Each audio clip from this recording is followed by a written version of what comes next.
ओम शांति। आज मीठे प्यारे बाबा 9/5/2024 में हम बच्चों को ज्ञानामृत देते हैं कि बाबा कहते बच्चे इस देह के बड़े बड़े जालों को छोड़ना है हमें।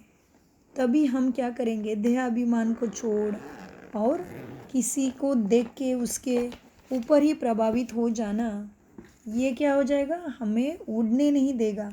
ये जाल हमें ऊपर उड़ने नहीं देगा। तो बाबा कहते हैं आज कि बाबा की याद ही हमें ऊपर उड़ाएगी और उसमें ही हमें उन्नति भी प्राप्त होगी।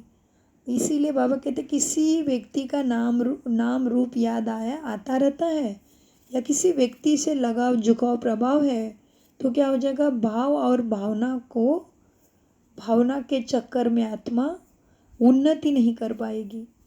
और इसीलिए बाबा कहते हैं इस देह के बड़े बड़े जालों को तोड़ हमें ऊपर चढ़ना है। इसलिए नाम रूप के बीमारी में नहीं फंसना, अंतर्मुखी बनना है और अपनी जांच करना है कि हम कितने मुक्त मरजीवा बने हैं।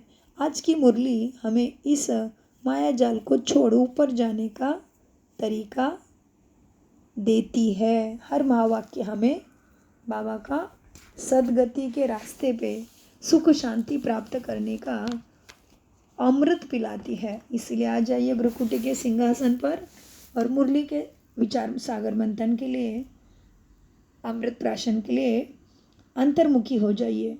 सो आज के मुरली का महावाक्य है, कड़े ते कड़ी बीमारी है किसी के नाम रूप में फंसना, अंतर्मुखी बन इस बीमारी की जांच करो और इसी से मुक्त बनो। प्रश्न, नाम रूप की बीमारी को समाप्त करने की युक्तियाँ क्या है, इससे नुकसान कौन से होते हैं? उत्तर, नाम रूप की बीमारी को समाप्त करने के लिए एक बाप से सच्चा लव रखो। याद के समय बुद्धि भटकती है, देहधारी में जाती है तो बाप को सचमुच सुनाओ। सच्चे बताने से, क्या बाबा कहते, सच बताने से बाप क्षमा कर देंगे। सर्जन से बीमारी को छिपाओ नहीं, बाबा को सुनने से खबरदार हो जाएंगे।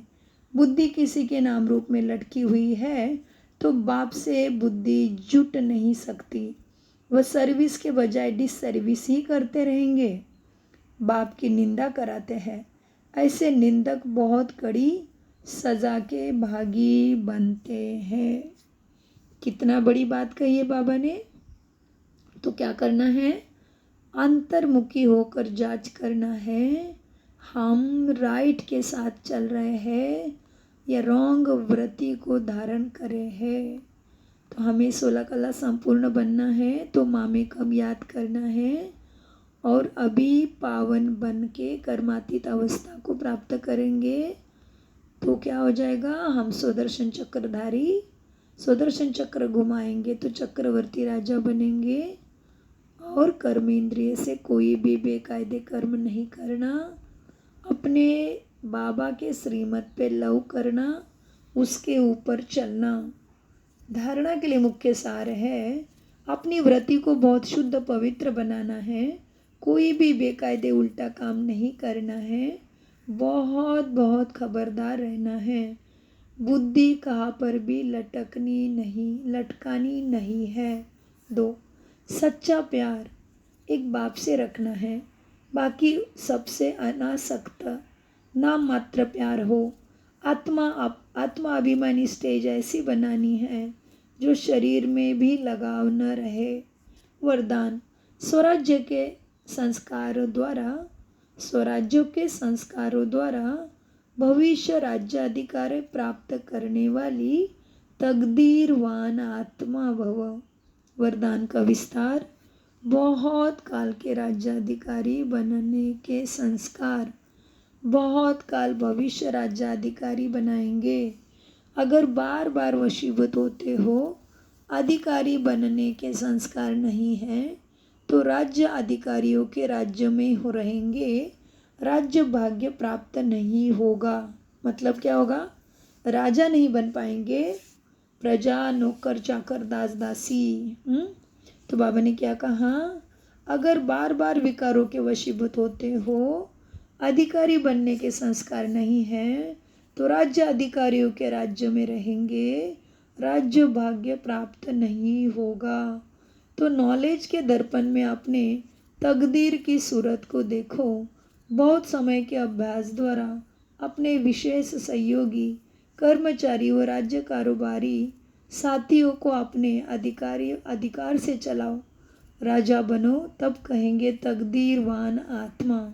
स्लोगन, सकाश देने की सेवा करने के लिए बेहद के वैराग्य वृत्ति को इमर्ज करो। ओम शांति, ओम शांति, ओम शांति। मीठे प्यारे बाप दादा का अनगिनत पदम गुना शुक्रिया, शुक्रिया, शुक्रिया। गुड मॉर्निंग प्यारे बाबा, नमस्ते प्यारे बाबा। बाबा के द्वारा भी हम सभी रूहानी बच्चों को गुड मॉर्निंग, नमस्ते, ओम शांति। शुक्रिया फरिश्तों।